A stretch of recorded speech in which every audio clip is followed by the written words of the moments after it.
भारत में अगर रविंदर कौशिक को द ब्लैक टाइगर की तरह जाना गया, तो इजराइल की मोसाद ने भी एक ऐसी ब्लैक लेडी तैयार की जिसका नाम था कैथरीन पेरेज शाक्ता।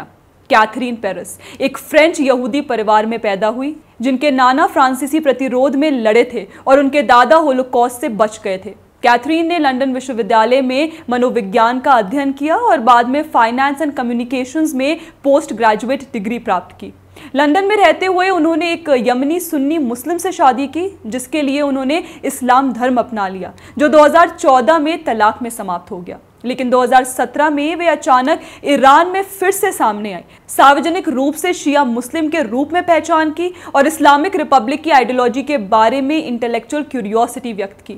कभी सोचिए, वो लड़की जिसे तेहरान में शिया कॉन्फ्रेंसों में बुलाया गया, असल में मोसाद के लिए काम कर रही थी।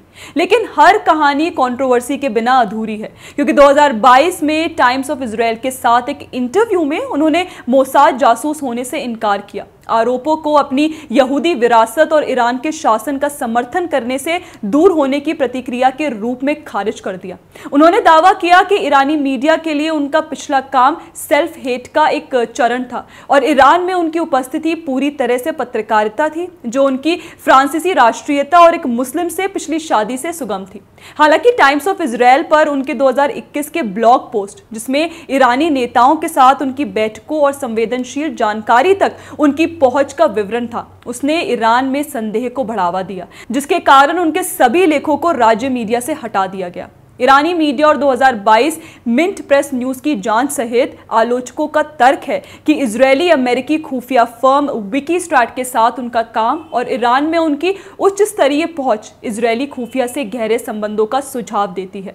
जबकि कैथरीन ने मोसाद द्वारा भर्ती किए गए एक गैर फारसी भाषी फ्रांसीसी नागरिक होने के विचार को रेडिक्यूल किया है, लेकिन इजराइल के लिए गुप्त रूप से काम करने वाली विदेशी मूल के एजेंडों के ऐतिहासिक उदाहरण इन आरोपों को क्रेडिबिलिटी प्रदान करते हैं। कैथरीन को अल-क्वाड्स डे, शिया सम्मेलनों और यहां तक कि ईरानी सरकार के मीडिया प्लेटफॉर्म्स तक एक्सेस मिला।